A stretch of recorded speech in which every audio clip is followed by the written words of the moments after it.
One aspect of being proudly African is that we are giving and that we are. Can I go after her?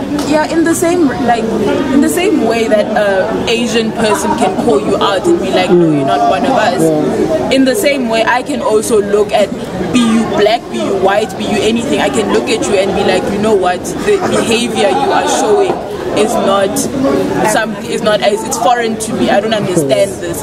That's why I'm saying it's a state of mind, and that's why we link it to the struggle, because pain is a universal language, you know.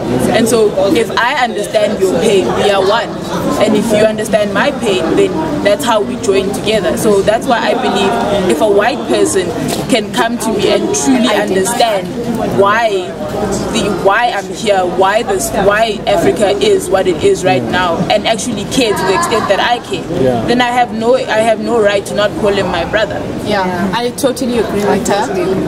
I think also, like in Africa, as you're born, as I said before, and as we've exaggerated, that we're born with in a particular situation, you know.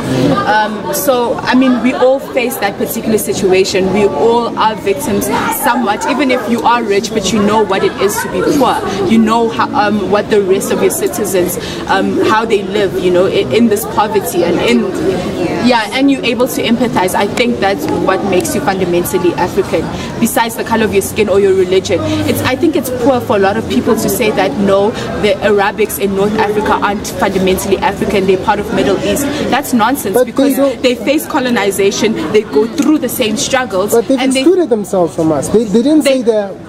For example, they don't call it the African Spring, they call it the Arab Spring.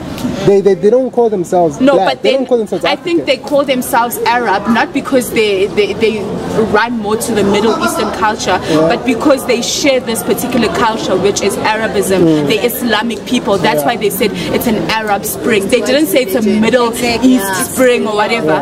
And it's not like they exclude themselves from being African, but then they see themselves because they share this fundamental culture, which is being Islamic.